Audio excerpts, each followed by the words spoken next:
Welcome to Stop Wasting Your Wine, a wine review podcast where we waste our wine so you don't have to. On this episode, we review a red wine from New Zealand.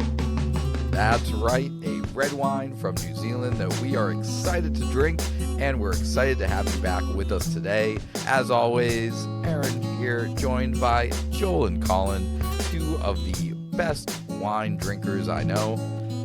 You guys are great at drinking wine. We're working on all the other stuff. How you guys doing? Yeah. And probably two of the best wine social media guys, too. With all those awesome pictures we sent you at the wine event. Oh, listener, I'm going to take this moment to talk to you, listener. Come here. Joel and Colin can go away. This is just me and you right now, listener. These two knuckleheads, these two jabronis, went to a wine event together in Orlando. And all I asked them to do was send me like one video of the two of them being like, "Hey everyone, it's Colin and Joel from Stop Wasting Your Wine," and just talk about wine. And what I got instead was a dozen pictures of the two of them at a museum with zero wine. They had empty wine glasses in the majority of the pictures. I think there was one picture of a wine glass with wine with a dinosaur. Yes. But not them. Yes. And zero video content. That is so, correct. gentlemen, thank you for your help. I appreciate you both. Awesome. Did it look like we were having so much fun, though? It did. It looked like you had were. So much fun.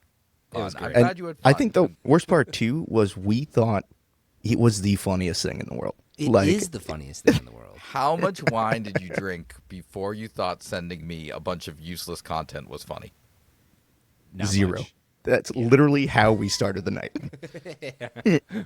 We made the conscious decision to make sure that we didn't provide you any usable content. I have to Throughout imagine the that entire in night. reflection as you're saying this out loud, maybe it sounds a little Yeah. bit mean, a little bit not Nope. great. Okay, cool. Mission Yeah, accomplished. Zero regrets. Great Hey, time. Can I tell you a funny story, too, about the picture with the dinosaur drinking the Please. wine? Kathy was about 8 seconds away from getting kicked out of that museum because there was like a little partition thing that went up about like 3/4 of the no. dinosaur. These are real dinosaur bones, by the way. Okay. Sure. But Flash it didn't those go all the on way up. screen. And I was like, they're just asking for it. So Kathy kind of like reaches over and gets that picture, holding it up, and the guy was like walking with a purpose over. Nice. And we finished. I'll up and post got out that of there one just in picture. time. So thank you. When this episode airs, I will post that one picture. Super helpful. Thank It's a you. great I picture. think you should just post them all. Yeah, if you want to see Joel and I having a great time, maybe we just post all the pictures. 100%.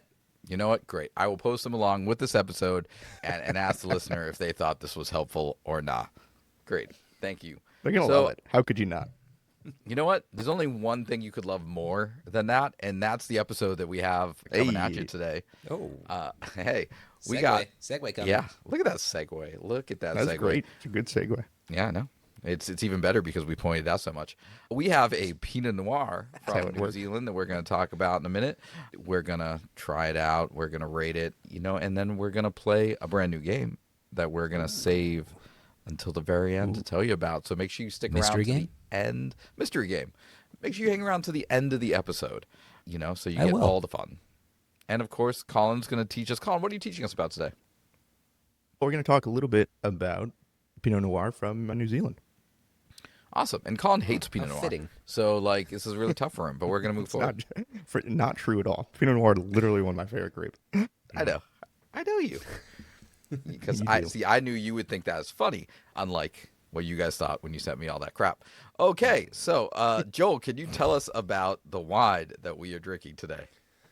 Yes, I can. So today we are drinking the Rabbit Ranch Pinot Noir. This is a 2021 from New Zealand, specifically from the region of Central Otago. This is a 12.9% ABV wine, and we picked it up for just shy of $30. Yeah, $30. I'm excited. I feel like, well, I'll say this. We're in this kind of weird place where somewhere in my brain, $30 is starting to feel like a little bit pricier, which I know is crazy because in the grand scheme of wine, it's not. But we've been drinking so many $15 to $25 bottles of wine that a $30 bottle of wine was exciting to me. Colin, this was your wine. Why'd you pick this guy out? Well, actually, one of the reasons why I picked it out was I just want to drink some Pinot Noir tonight. And number two, we haven't tried too much wine from New Zealand. You know, we've hit some Sauvignon Blancs, which, of course, obviously is well known for. But we haven't tried Pinot Noir, which is their other really big grape down there. And at Central Otago, if you're drinking New Zealand Pinot Noir, is the place to get it. So I was hoping that this one would provide some value even at the slightly elevated price point. Totally. I almost feel like when we first started the podcast, we talked about New Zealand wine, you know, for a few weeks. I know we were talking over to the guys at the Wind-Up who were in that area, and so that was, you know, and then we dropped off. We haven't had a New Zealand wine in a while. Yeah. Good to be back. I paused for a second when at the top when I was saying a red wine from New Zealand, because I knew we were drinking a Pinot Noir, and I don't correlate that in my head. I mean, I guess, you know, Pinot Noir is grown everywhere, but I thought it was cool that we're going to New Zealand to do one of your favorite grapes, Colin. So glad that you're going to teach us a little bit more about that too, because I think that's cool. Yeah, and I was definitely thrown off too with like you said, like, oh, I wasn't expecting a Pinot Noir from New Zealand. When I picked up the bottle to open it and I realized it was a screw cap, and I was like, oh, it's a Pinot Noir with a screw cap. Ah, New Zealand and you caring about the world. That's so nice. That's right. That's what they do. That's their thing, which is awesome. Because as we've learned, screw caps, you know, the technology has gotten almost as good as a cork. So there's really, besides just maybe aesthetic and, of course, aging, you know, maybe you'd want a regular cork, but they're almost as good. I want to pause there because we talked about that a while ago, and we have a lot of new listeners since the episode where we talked about the value of a screw cap versus a cork. So, Colin, would you mind actually just rewinding on that for just a second and reemphasize, like, is a screw cap worse than a cork when it comes to letting air into your wine? Yeah, well, I mean, the lovely folks over at Dom de Converner, we reviewed one of their Rieslings. They sent over this awesome video about how the technology in screw caps, even when it comes to letting oxygen in, which is one of the major reasons why you'd use a cork, especially if you're going to age wine. The folks over there were nice enough to let us know that they almost exclusively use the screw caps now because they act almost as a cork would, which I think is really cool. It still hasn't become the most popular. I think there's still a certain expectation. It's not as much fun. It doesn't feel as fancy to screw off the top of your wine bottle. Sure. So I don't think it's become widely accepted yet, but, you know, I think that in the coming years we'll see more of it. Absolutely. Well, very cool. Look at that. We are already learning things, and we're not even close to the learning segment.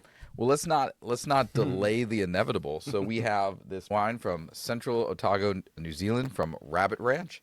Let's give it a swirl and see what we get on the nose. Joel, would you like to start us off? Okay. Tastes like wine. I would. Nice. Very, you know, fresh, fruity. Definitely some cherry. Definitely some strawberry. Are either of you guys picking up a funk to this wine? Kind of like a earthiness? Tell me about your funk, Colin. No, it's just a little mushroomy, I would call it. It's not too terribly funky, but I get this kind of mushroomy, earthy undertone. I wouldn't have called it out, but you having called it out, I agree. But, yeah, I probably wouldn't have said it. No, but there is that. I agree with you in the sense of, like, when Joel said strawberry, that landed with me really solid. But there is this underlying kind of, I don't know why my brain works in, like, temperature, like warmer scent versus, you know, lighter scent. Like, there's, like, this lighter, cooler, fruity kind of smell to it. And then there's this warmer, darker undertone. And both those kind of, you know, work together. So I understand what both of you are saying. I will provide no additional knowledge or help. I think the red fruits were a great call. The only one I'd probably add is raspberry. I think you get some of that in there as well. Yep. And then I think this wine seems some oak, just a little bit, like a touch of oak.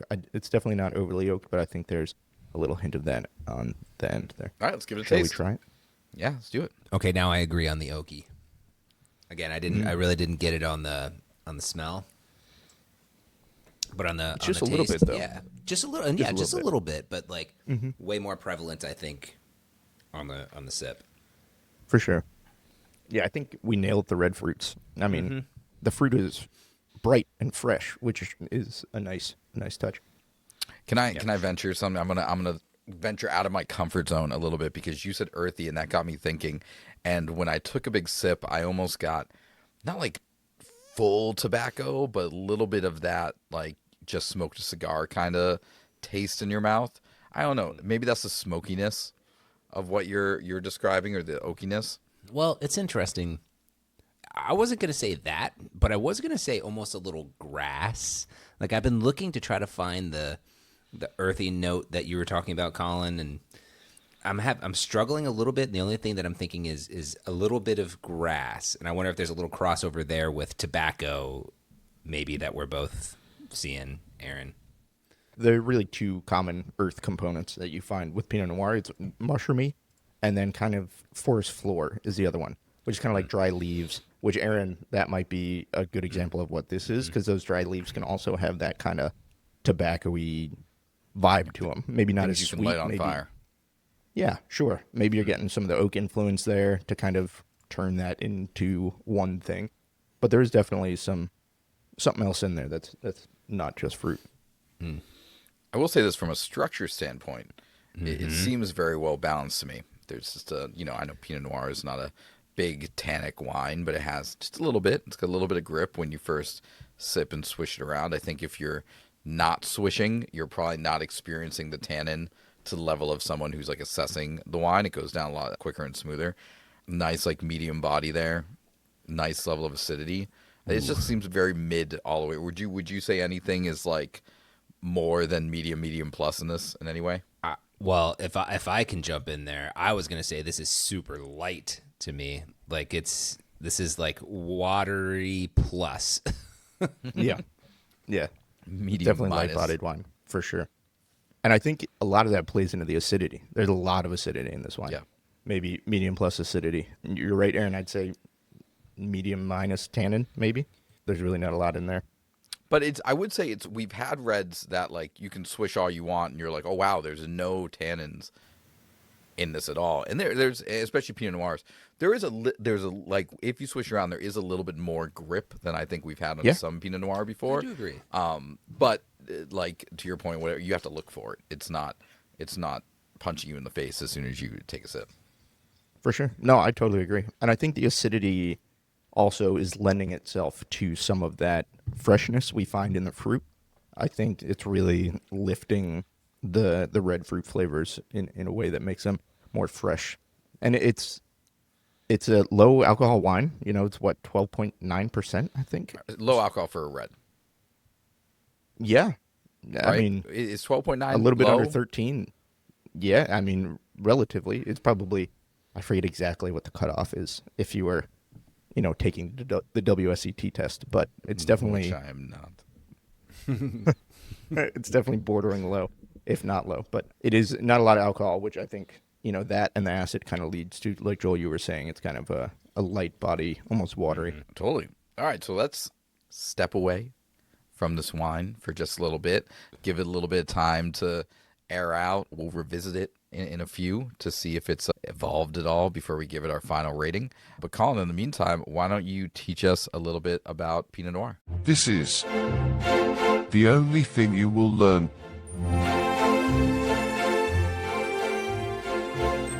Sure. So, like we mentioned, we are in New Zealand. We are in the central Otago. And, as I mentioned before, New Zealand are really known for its Sauvignon Blanc, but you really can't talk about New Zealand without also talking about Pinot Noir, because it's definitely their second major grape. And Is it they really? produce some world. Yeah. Mm-hmm.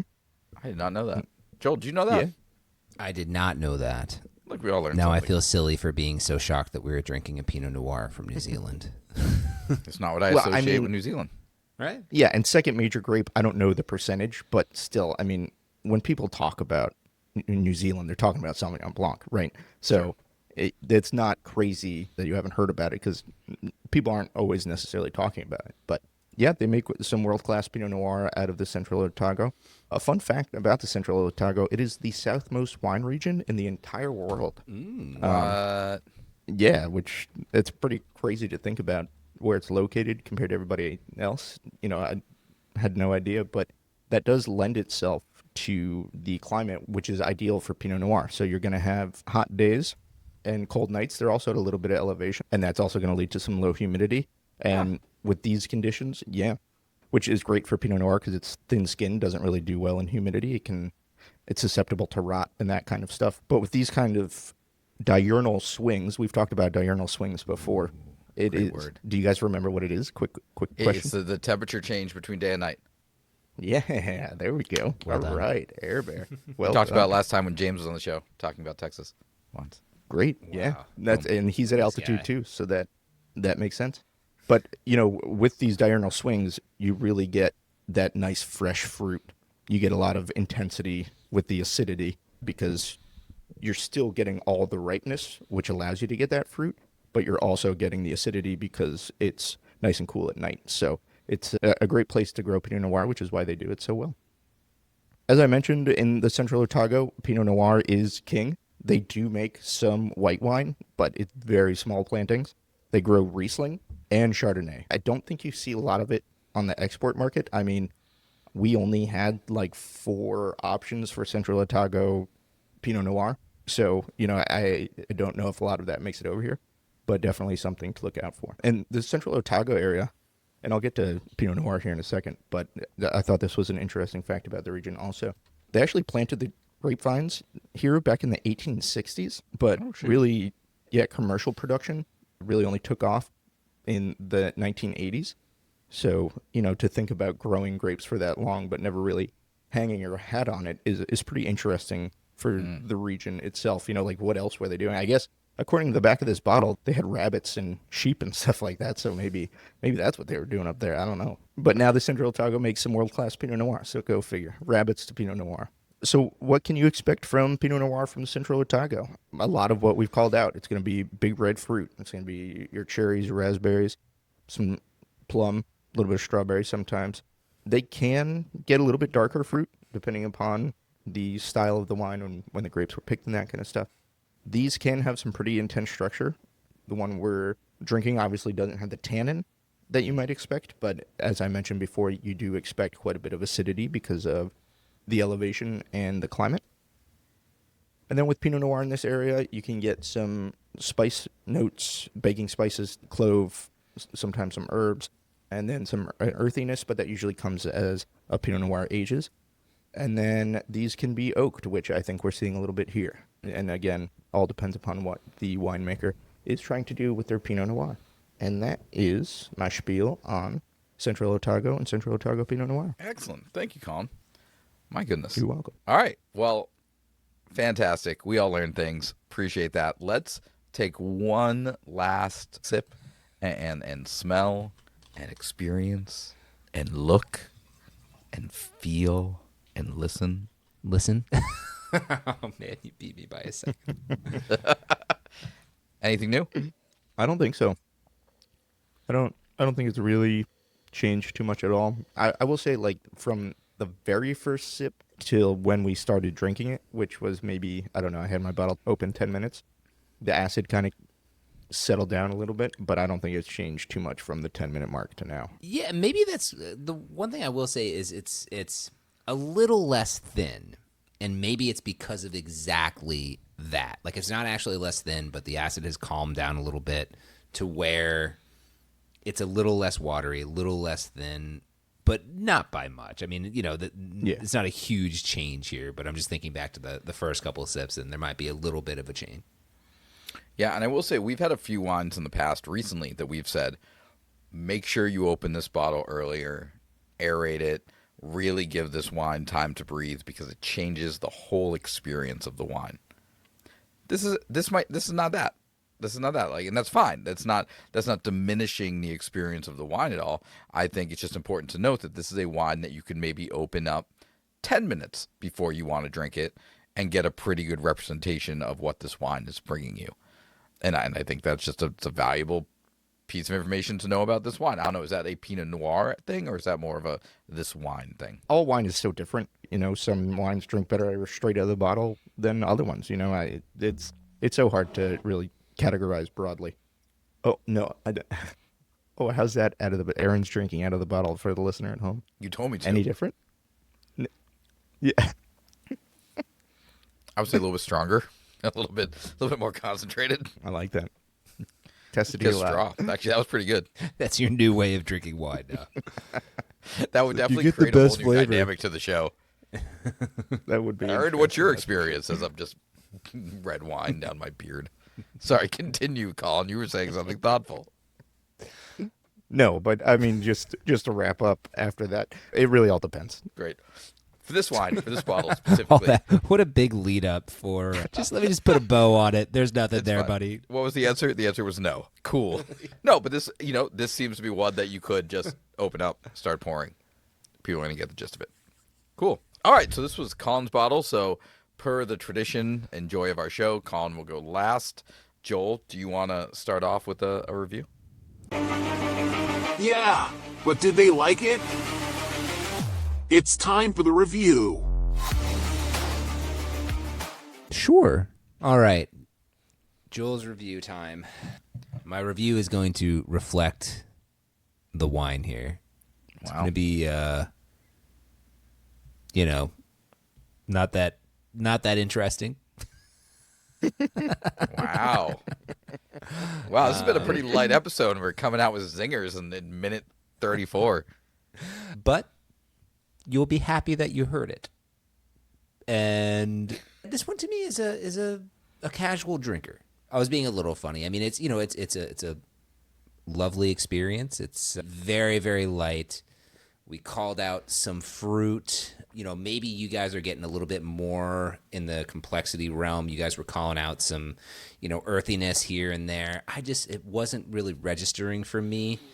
So to me, it's a little bit just kind of one dimensional, and I like what it's doing. So, casual drinker, wouldn't mind having this around. I'll probably finish this tomorrow, sort of a thing. But yeah, just kind of there. I'm not writing home about it. Sure. I mean, that resonates with me a little bit, and I think I'm having some conflict that might be a bit of a discussion after we all give our ratings around whether or not this is a bottle that I'd buy again, because I'm not having a problem with it at all. I'm drinking it. Yeah. It is fine. Like you said, like it is a tasty bottle of wine. I think as like a casual drinker, like you said, it's 100%, especially with that screw top. I'll like pour myself a glass, screw it back up, toss it in the fridge, Yep. pour myself another glass later. It's actually great to just have around the house. That being said, there's quite a few bottles of wine that I like that don't cost $30 that I like more. And so when I put it in that comparative range, knowing again that $30 is not the end of the world, I don't know if I would spend $30 on this bottle of wine again. So I agree with you in your general assessment of it being a casual drinker.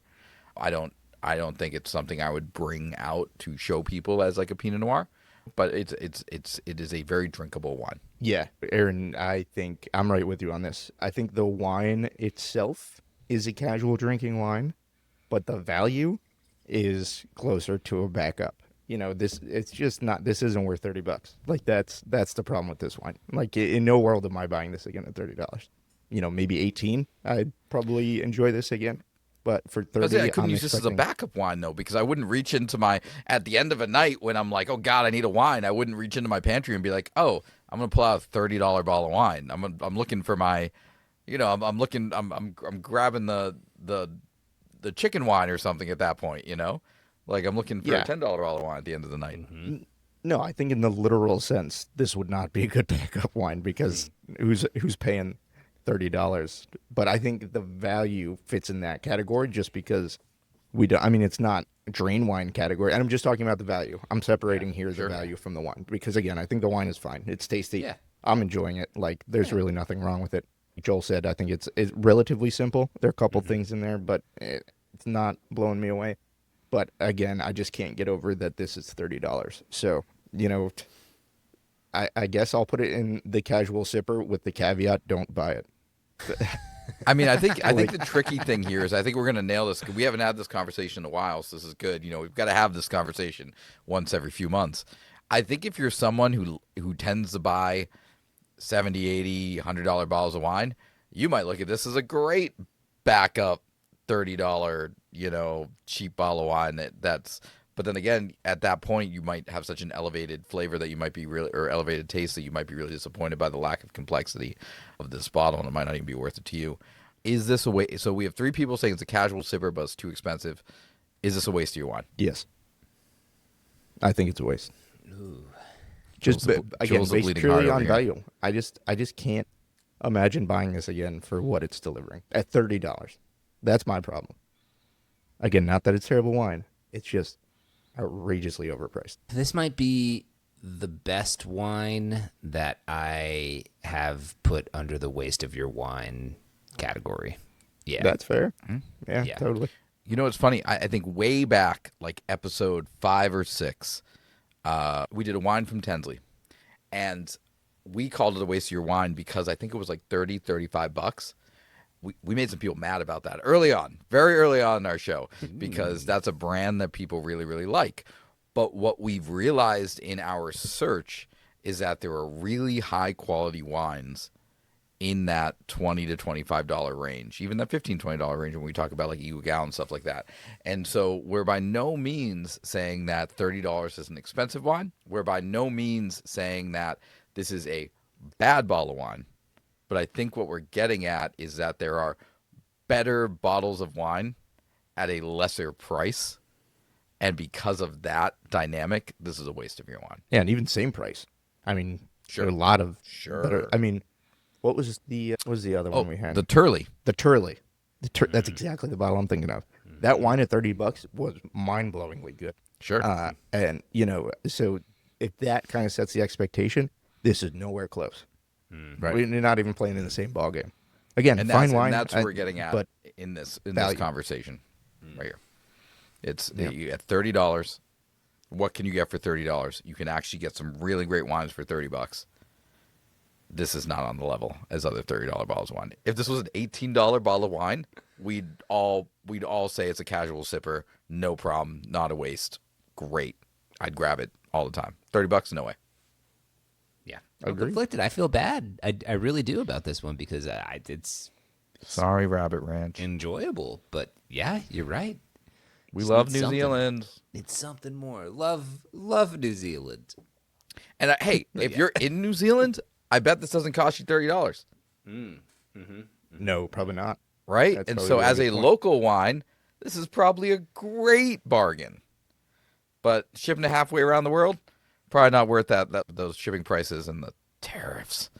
So let's My favorite band right now is from New Zealand. Oh, But yeah? not my Who's that? favorite wine. got it. Wow. Boom. Shout out to the Nailing Beths in Coffin's case the dead. Beths are listening. All right. So the Rabbit Ranch from Central Otago, Pinot Noir 2021. Fine Pinot Noir, not worth the $30 price point. We could not recommend it. Is a waste of your wine. We are sorry. All right. So, hey, you know what? We learned something today. We learned about Pinot Noir. We learned whether or not this is a wine we should buy. Let's have a little fun before we depart. Let's play a brand new game. Oh, called- mystery game called Read Between the Wines. In this game, we will try to fool each other by making a statement about our own personal wine journeys. And the other 2 hosts have to read between the wines and determine whether that statement is true or false. Can I make a one like rule for this though? We have to have best poker faces. Best poker Right. faces like God, I have a terrible. We're gonna this is zoom challenging in. you, Colin, I'm sorry. This is We're gonna zoom in really hard for fully me. This is going to be on real this. tough. We got to really. Yeah, we're gonna take this seriously. This is a no tomfoolery game. We should not be having fun while we play this game. It's that serious. I'm just going to smile the whole time because I can't. That's how you play poker too. It is. Do we feel good about this? Are we ready? Let's do it. Yes. So let's see who. Colin, since you're going to be the worst at this, you get to go first. Colin, give Let me center us myself. your statement. Okay. Before I knew anything about wine, I drained multiple very expensive bottles of wine because I didn't let them open up. Liar. Please just guess. I'm gonna say I'm gonna say liar. You're lying. No, that's true. There were at least two Ooh. above $100 bottles of wine that I tried, and I thought it was garbage because I didn't realize you had to let wine open up, and I drained them. That is Wow. fun. Do you remember what they were? No, I don't. I don't remember. It was a really long time ago. Almost said true because I can imagine you being petty enough to be like, I'm not going to drink this and just dump it Yeah. out. But I thought your frugal side would win over and you would be Yeah. like, I don't want to waste this either. Yeah, no, it was. I wish I had those back now though, because God, I wasted such good wine. But no, Last time I put your you- petty side in front of your frugal side in front of your petty side. It's Were always you your petty like- side. Were when that happened, were you like, oh, I don't have a taste for this really expensive wine, or were you like, expensive wine is total trash? I'm throwing this away. Oh, Like, no. Did you think you were throwing away a good product, or did you think it was crap? No, I thought it was garbage. I was like, oh, who's drinking this? Like, why is this so expensive? I don't understand. Like, why is anybody spending this much money on anything? It's just really gross. But I didn't give it enough time to let it be what it wanted to be, and I regret it. Wow. That's all right. Well, that's right off the bat. This game is showing it's not easy. Joel, do you want to go next? Do you want me to go? Sure, I'll go. Okay. Read between the wines, friends. While touring a vineyard, I plucked a grape from a vine and ate it. This is true. True. Oh, you both are right. I remember you telling me that story. Oh, shoot. I'm just like, I just don't think that's that crazy. Is that crazy? Is that bad? Is that poor? Did you get in trouble for that? Well, I don't know. I thought you guys might be like, oh, he's never had that opportunity. I have no idea. But yeah. No, I yeah, imagine you walking through the vineyard. Frolicking and just bloop. yeah. Wearing a big Grapes floppy as I hat. go. Yeah, I don't know. Yeah. Okay. Shout out My to frolic. Lancaster Estates I'm gonna in Sonoma for letting me do that. I actually was like, I thought like you couldn't do that because I was like, this is going to severely impact their yield. But I asked the guy, I was like, am I able to just grab one? He was like, yeah, just go grab one. And I ate it. It was delicious. Oh, so you did it with permission too? I did. I totally Oh, asked for permission. man. I was You're worried so about it. What a badass. badass. Where? All right, here we go. Read between the wines, gentlemen. Even though, False. wow. Go. Even though I have visited multiple vineyards and wineries in Napa Valley at this point, my favorite one to visit is Chandon. True. Just for sport, I'm going to say false. All right, just for sport, we got our first split. Colin gets that one. Oh, It is. I remember you've told us that before too. It was a long time ago. Good recall. No, but it's so, y'all, if you haven't been there, you don't have to think that Chandon is like the fanciest or best, wine or sparkling. But the actual estate, if you go and visit it, is so freaking cool.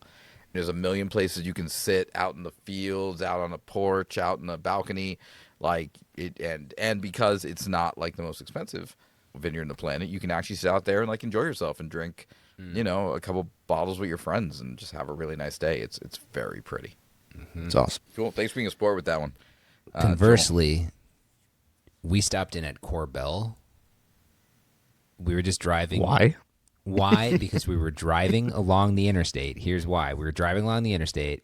We were getting our itch to try some wine. And we saw Corbel, like literally on the side of, maybe not an interstate, but like a pretty darn big state road.